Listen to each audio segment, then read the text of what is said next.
Ladies and gentlemen, ladies and gentlemen, ladies and gentlemen, welcome to the 9th Airlift Squadron. Please silence all cell phones and electronic devices. The ceremony will begin shortly.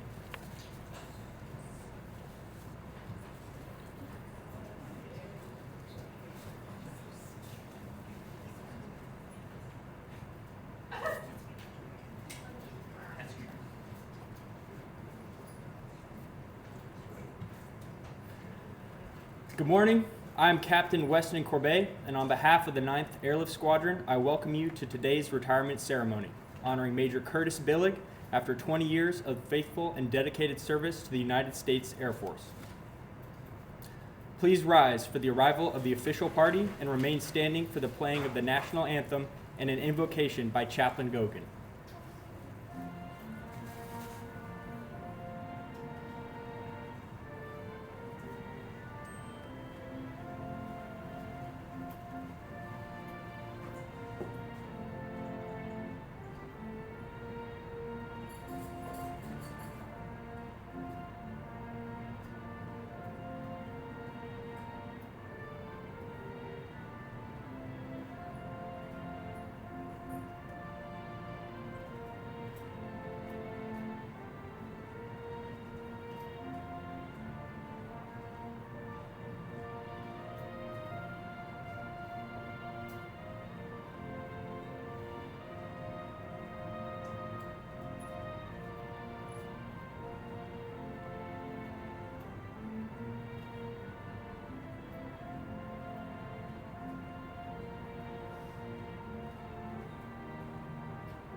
I invite you to join me in a word of prayer. Almighty God, we thank you for those that have come here today to honor the life and service of Major Curtis Billig. We thank you for the hard work of the organizers who have worked to ensure our brother in arms here is sent off in honor. We thank you for the years of his life you've allowed us to experience as he has faithfully led our airmen, for his dedication and devotion to serving this country for over 20 years, and for his skills and expertise that you have put to use at various levels of our force. As we reflect on his career, I pray it inspires us all to earnestly consider our own legacy of service. You only know, Lord, the ways in which you have kept him safe and brought him through various deployments and operations, and we ask that you continue to guide and watch over him and his family as they move on to a new chapter in their life. Finally, Lord, we humbly ask that you bless him. Bless his wife, bless their children, and all those friends and mentors and leaders who have also had a hand in bringing him to this moment here today. We thank you and ask all these things in your mighty name. Amen.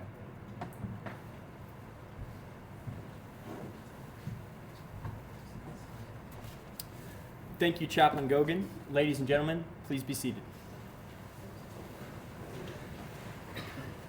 Thank you all for being here. Today's ceremony recognizes the distinguished 20-year career of Major Curtis Billig. Thank you for being present to celebrate this important occasion with us. At this time, I am pleased to introduce Lt Col Kris Fernandez, Commander of the 9th Airlift Squadron, to provide remarks. Good morning, everybody. It's always dangerous when you hand your speech off to somebody else. You're not sure if it's going to show up here. What a beautiful day for a great ceremony. It is a profound honor to stand before you today as we celebrate a career that is, in every sense of the word, truly exceptional.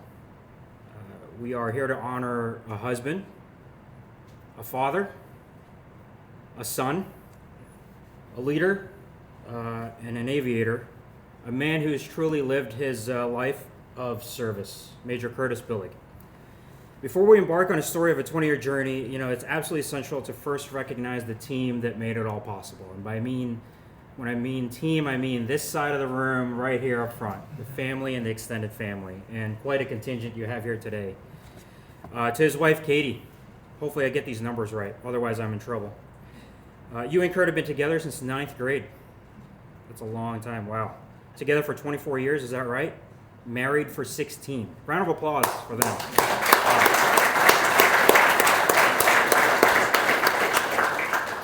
That means you've been by his side for every step of this wild ride. I'm sure all the thoughts about that wild ride is going through your head right now. From a young firefighter in Hawaii, that sounds like a lot of fun, to a decorated officer and pilot that you see before you today. Katie, you've managed the family across the country. You've raised 2 incredible boys and have been the steady, unwavering heartbeat of this family. On behalf of a grateful Air Force, thank you for your own brand of service and sacrifice. Another round of applause for Katie.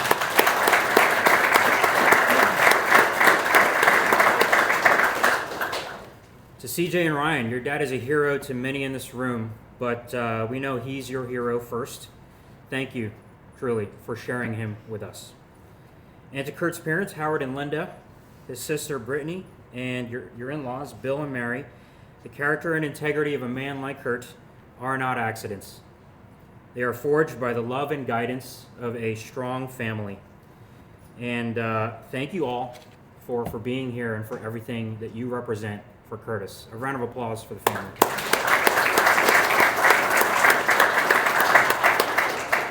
Now on to the man of the hour. Yeah, I don't even know where to begin. I looked through Curtis's record, as we do, obviously to prepare for a speech, but truly a masterclass in what it means to be an American Airman. Everything started back in 2006. Let's turn that Wayback Machine on.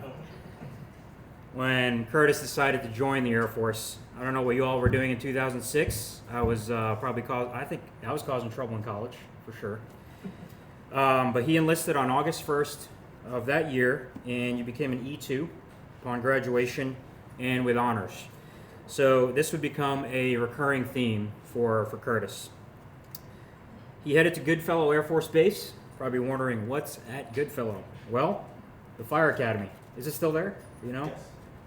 And then received the assignment every young airman dreams of, Hickam Air Force Base, Hawaii. You paid for that later, but we'll get there in a second. But he wasn't there to work on his tan. You were there to work. Curtis got fully spun up and immediately signed up for a deployment. You threw your name in the hat to go to Ali Air Base. Well, probably didn't throw your name in the hat to go to Iraq, but you threw your name in for a deployment, and you ended up at Ali Air Base in Iraq. I'm not even sure that base exists anymore today, but this wasn't your typical firefighter deployment. In addition to his primary firefighter duties, he was selected for what's called the Rapid Air Mobility Squad.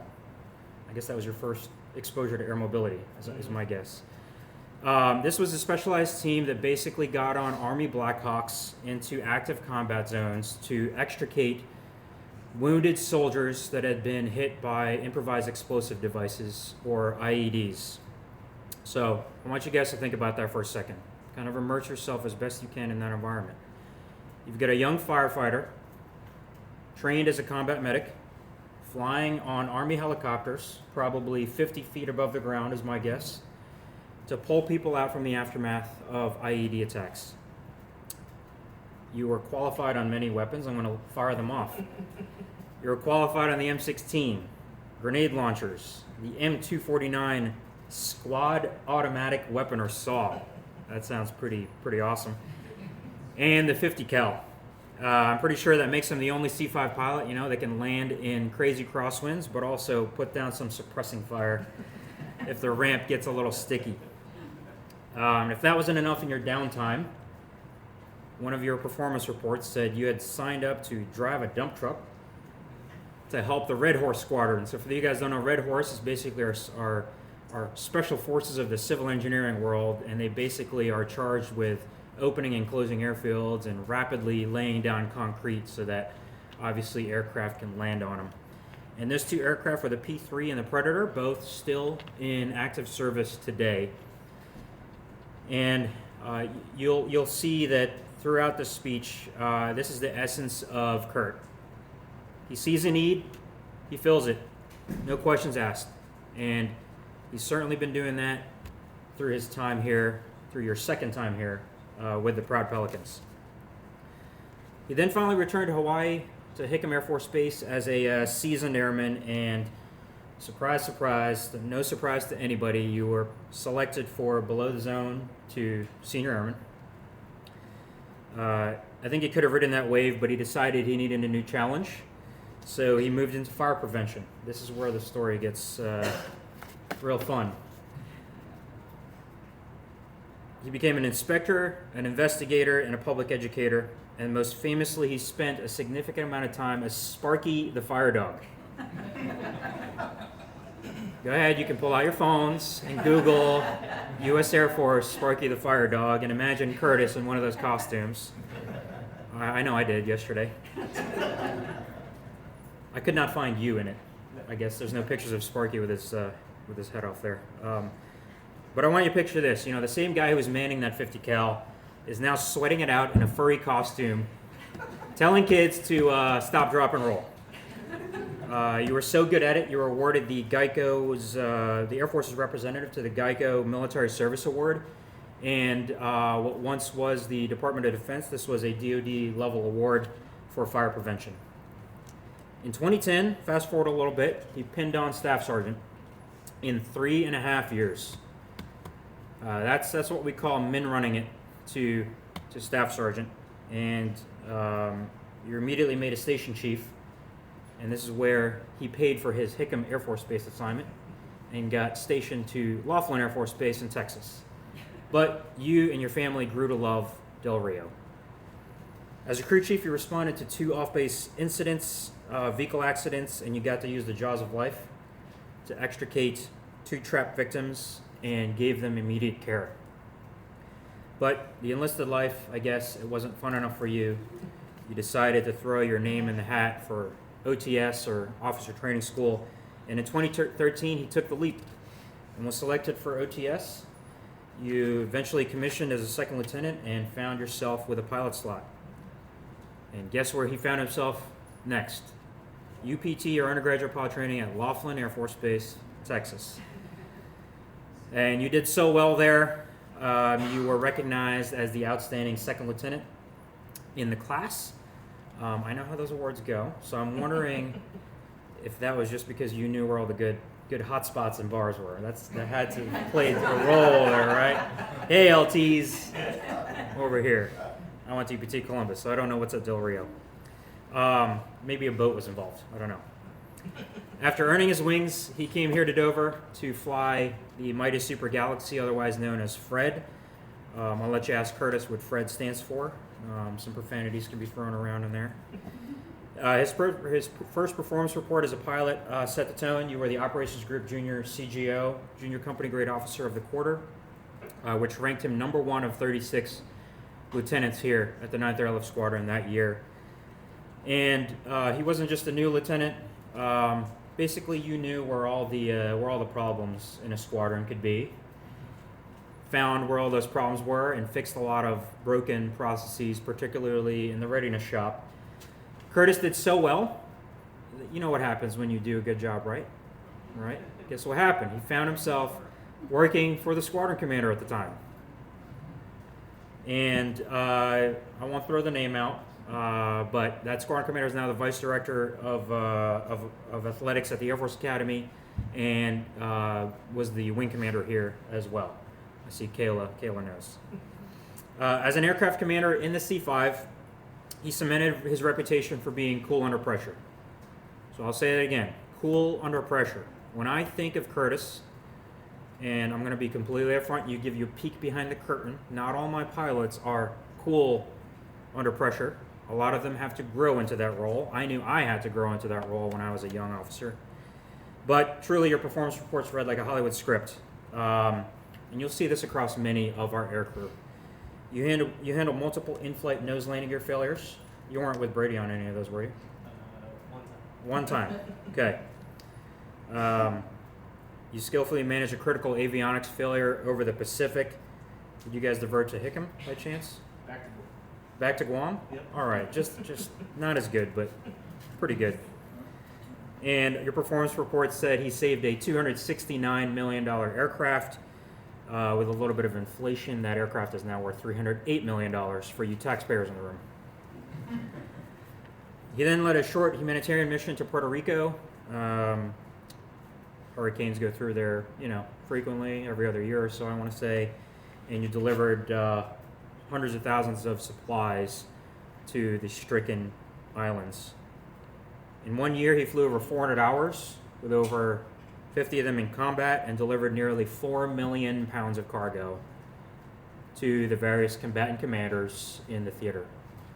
4 million pounds, I don't know how many ping pong balls that is. I haven't been to an air show in a while. It's a lot of ping pong balls, and that's a lot of roll-on, roll-off kind of type vehicles. But his greatest passion was yet to come. I think they loved Del Rio so much that you ended up going back there for a third stint, but this time to be a T6 instructor pilot to yank and bank. And for those of you who are not aware, pilot training literally takes sometimes students with maybe a dozen hours in a single engine airplane, far lower performance. And now you are taking them out and doing aerobatics, you're flying in formation, you're flying in the clouds, where you have to rely on your instruments, so it is not an easy job doing that. Just imagine teaching somebody to drive, but in many more dimensions and much more complicated.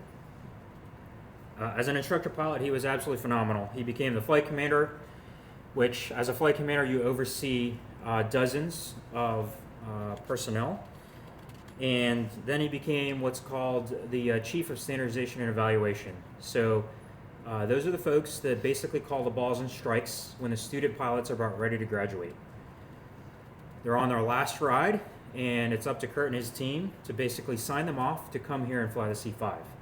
So obviously that is a job with huge responsibilities attached to it. He was also entrusted with evaluating students who are on the edge of washing out. Those are reserved for the more senior pilots in the squadron because it takes a little bit more discretion, right? It's not just necessarily called balls and strikes, but maybe taking other factors into consideration. And the one word that stands out to me and why he was selected for that role was his maturity, truly. And I'll get to positions he found himself here in the squadron that we leveraged his maturity, including the job he is just leaving now. You were vital at training over 120 students there, overseeing over 500 student pilots. Just to give you an idea, there's only 200 aircrew in our squadron, so 250%, that is a lot. He flew over 750 T6 sorties, and obviously he's sitting here today, so that means 750 takeoffs equaled 750 landings, and many more with touch and goes in the mix. And he accrued over 1,000 instructor and evaluator hours, and I will tell you that is a lot, even for C5 pilots. I saw in the performance report there was a big storm in Texas. You guys remember that one? Big winter storm. That was a big one. As you know, one pellet of ice falls in Texas, everything goes haywire. So Kurt personally conducted dozens and dozens of wellness checks on his student pilots and his other instructor pilots to make sure that they were okay and their families were okay. And an anecdote like that is the hallmark of a true leader, right? Somebody who takes the time, steps out of their office, and actually makes sure that their folks have everything they need. Finally, bring it full circle. Got back here to Dover. I'm not sure if that was your decision, if that was Katie's decision. Probably Katie's decision, right? But came here, requalified as a C5 instructor pilot. We quickly upgraded him to evaluator pilot, which now he's in charge of evaluating C5 co-pilots to upgrade to C5 aircraft commander. He's now in charge of evaluating C5 aircraft commanders to upgrade to other higher crew qualifications. And that is a job that is highly respected in the squadron, but also the commander typically takes great care in picking the right person, right? Because if that person is calling the wrong balls and strikes, then now the rest of the squadron now has to deal with that aircrew member. But you did a lot here. You managed training as the chief of training. You also sat in as the assistant operations officer, or what we call the ADO, basically managing all of the missions that this squadron flies on a daily basis. So just to give you a little snapshot of what that looks like, Kurt will show up here at 8 a.m. and will likely have already fielded multiple text messages overnight. Katie, I'm sorry.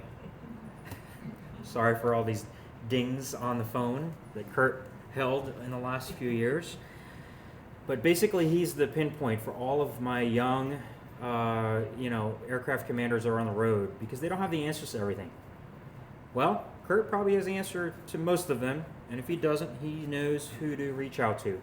So he's got this 24-hour on-call phone that he's holding, and then he's got to come in and then look forward for the next 1 to 2 weeks about all the taskings the squadron receives, and literally has a responsibility to make sure all of the schedulers that work for him and their team are tasked to go accomplish these missions. It may sound simple from a paperwork standpoint, but there are a lot of personalities in a flying squadron. I will just leave it at that. And we've got to make sure that that crew is going to generally meld together on the road. And they don't have much time to do it. When the before starting engine checklist gets called, the expectation is that crew will be ready to rock and roll, right? But not everybody gets along, so we rely on our assistant operations officers to be judicious in selecting those crews. Just a little peek behind the curtain. Some of the drama involved in a flying squadron. But what a journey, truly, from airman to major, from firefighter to flight examiner.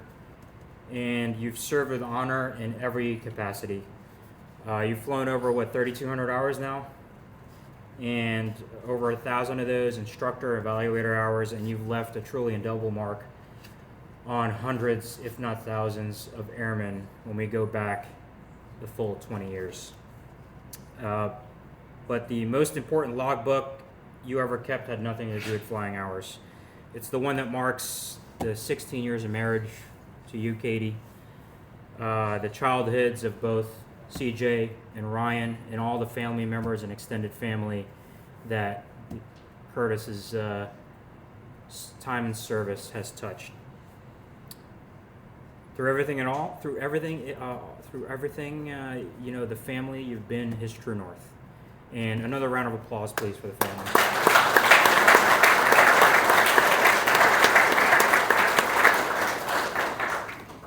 Wrapping it up here. Can get hot up here on the stage. Kurt, you're the definition of a quiet professional. Humble, credible, approachable. Those are things I personally strive for every day and have not achieved. So that says a lot about you, Kurt.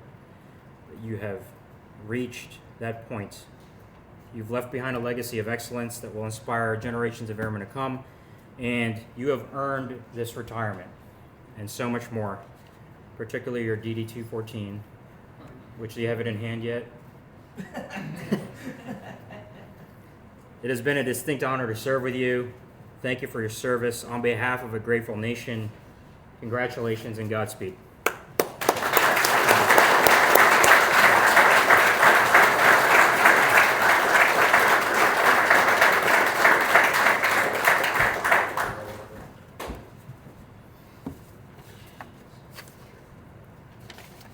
Thank you, Lieutenant Colonel Fernandez.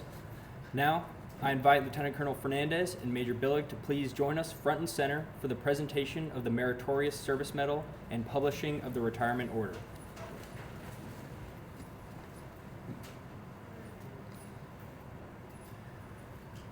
Attention to orders.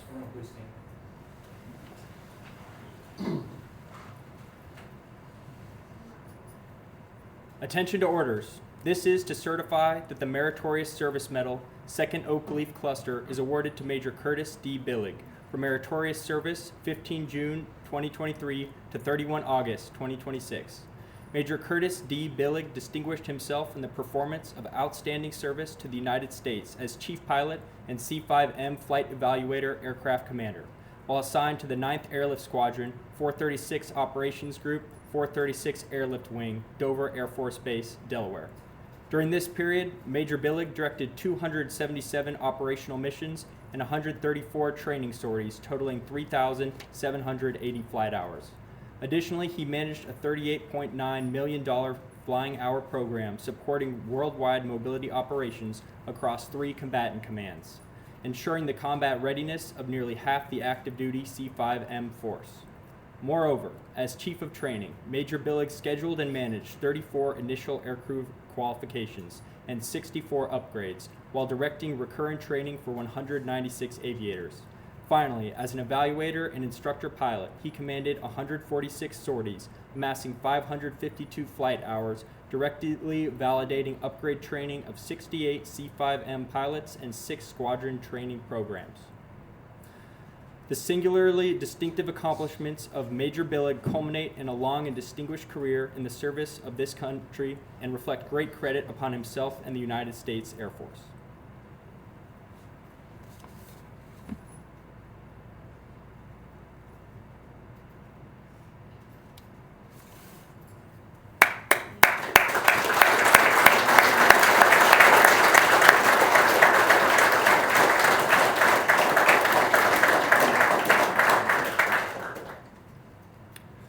Attention to orders.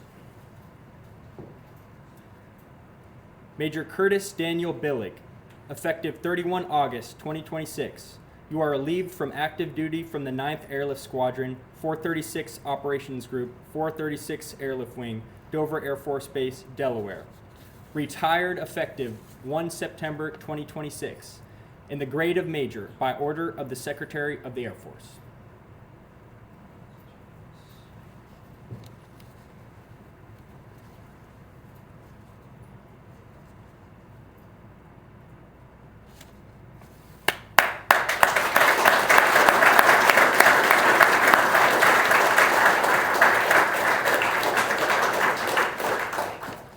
Major Billig has also received a letter of appreciation from the President of the United States and a certificate of appreciation from the Chief of Staff of the Air Force.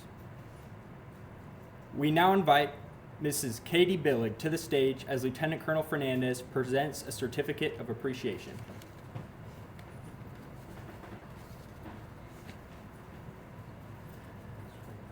In grateful appreciation, the United States Air Force presents this certificate of recognition to Catherine A. Billig for the commitment and numerous contributions that made positive impacts to the nation's defense.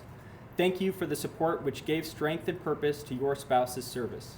Signed, Colonel Jamil Musa, Commander, 436 Airlift Wing, and General Ken S. Wilsbach, Chief of Staff, United States Air Force.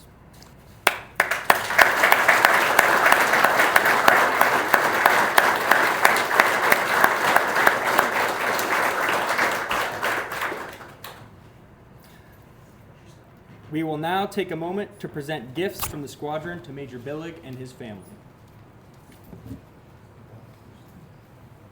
All right. This is what we call our T-tail. Mimics the actual C-5's tail. So July 2023 to September 2026, fellas. And if you look at the back, it's signed by all the proud Pelicans.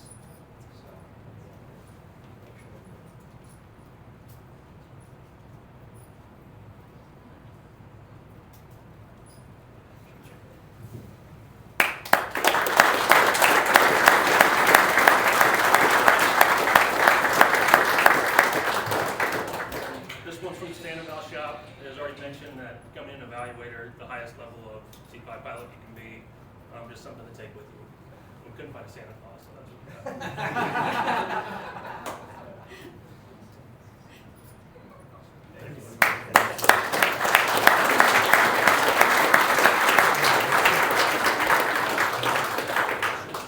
And we've got a couple bottles of champagne and bourbon for you to enjoy. Maybe this afternoon. We've also got some swag for the family.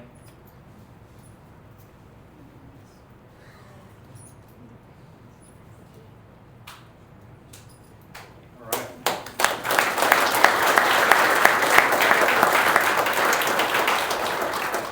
Ladies and gentlemen, it is my honor to introduce Major Retired Curtis Billig.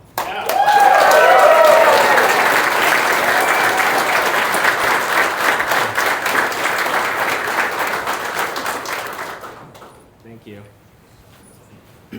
Thank you, Colonel Fernandez, for those kind words. If there's anything embarrassing, you'll have to answer to Mr. Billig later. Of course, I'm kidding. Colonel Fernandez, thank you for your leadership, your guidance of the 9th over the past year and a half, and for leading the Pelicans into the future of C5 operations. Forgive me for using a written speech. It's an event I've been thinking about for a long time. I knew my mind would be racing, and I only get one shot at this. I'll need help not rushing through it, so please apply with me a few times as I acknowledge some important people. As I look around the room, I see people that have impacted me through all phases of my career. To the Pelicans, who I've had the pleasure of working alongside these past 3 years, thank you for what you do. I've been proud to call myself a Pelican, and what you do every day, delivering air power anytime, anywhere, and with the highest level of professionalism in the Air Mobility Command, is an unrecognized feat that you should be proud of. For the guests of the 9th here, walk around and look at the pictures on the wall, in the hallways, and see what we're about. Feel free to talk to and thank these airmen in the building today. The Air Force sometimes doesn't realize what a treasure they have here in this old building. But these aviators are the pride of every airlift airman that went before them. A round of applause to the 9th Airlift Squadron.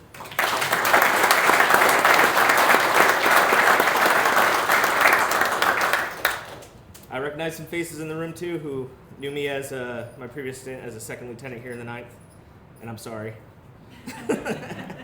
Of course, I'm sort of kidding, but I sincerely thank you for making the 9th the squadron I wanted to come back to, for guiding me, whether you knew it or not, in this journey as a C5 pilot and officer.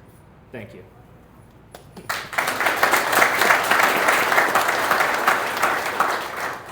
Of course, there are so many here who knew me way before my Air Force life was even a thing.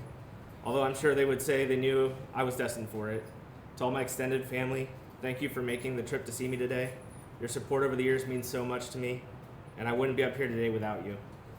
Thank you for having an interest in my service and for expressing your pride over these past 20 years. Your love has meant so much to me. Thank you.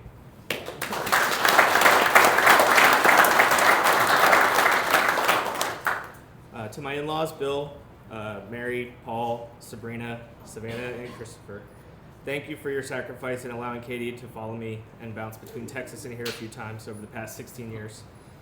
Katie and I started dating way before my military career, so you've been in my life a real long time. People talk about military family sacrifice, and although you didn't sign up for this, probably didn't even think you'd be involved in this, you nailed it. I appreciate the support more than you know.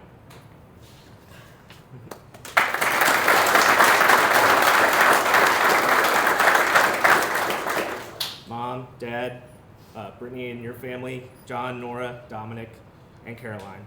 I literally wouldn't be here without you. You raised me right and made being away not feel so hard. Leaving home and setting off on this Air Force journey was so easy, but not just because my first assignment was in Hawaii. It was easy not because I was looking forward to getting out of the house, but because I was ready. There's not enough time now to list the ways over the past 20 years of my service and 39 years of my life you've helped me be successful. You raised me right, and you're a big part of why I've been successful in my career. Thank you, and I love you.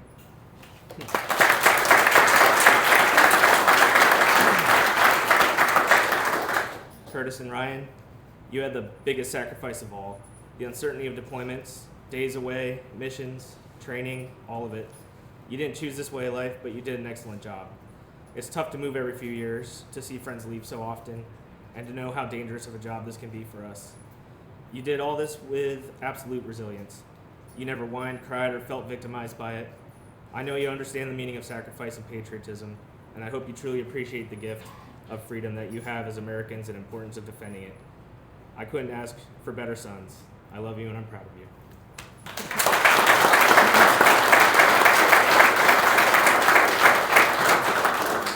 Katie, we've been through so much together. We started dating way back 24 years ago in 2002, and even then I was thinking about serving in the Air Force. You stuck with me all the way, not knowing at the start what a sacrifice it would take from you. Although we consider ourselves extremely lucky compared to many military families, we did spend so much time apart. Actually, I was away from home for a total of 1,122 days, according to official Air Force records. And I'm sure they didn't miss any. That's over 3 years, but who's counting? Through numerous active conflicts, limited cell service, 12-hour time zone differences, days and weeks of mission slips and extensions, missed birthdays, missed pregnancies, missed events, missed vacations, you stayed strong, positive, and allowed me to complete my mission with a clear mind. You are literally my rock, and I'm glad to say I'm home. I'm here to stay, and I'm so thankful for your support of my service. Love you.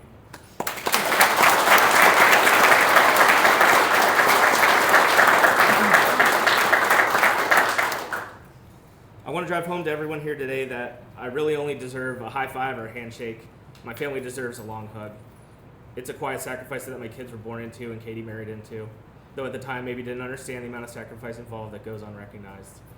I'm forever grateful to Katie, Curtis, and Ryan because they not only endured that sacrifice, they rose above all the negatives to support and push me along with being insanely successful themselves.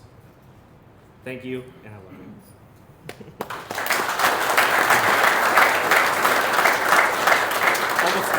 Almost done. I'll wrap this up to say that looking back, I'd do it all again, and I'm going to miss it.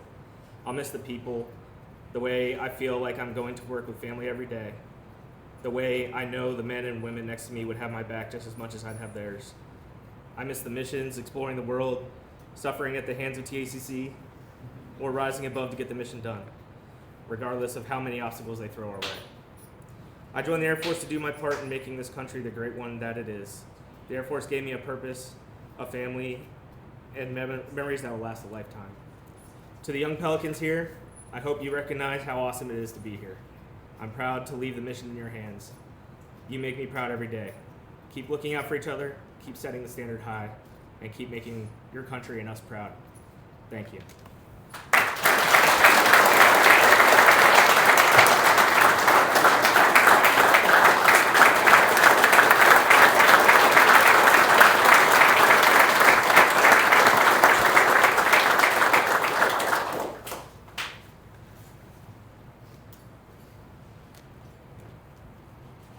Thank you, Major Billick. Today, we celebrate a career marked by dedication, sacrifice, and service to the nation. On behalf of the United States Air Force and all those whose lives and careers have been touched by your leadership, congratulations and best wishes in your retirement. Ladies and gentlemen, this concludes today's retirement ceremony. Thank you all for attending. We invite everyone to join us for a reception at the Landings Club following this ceremony.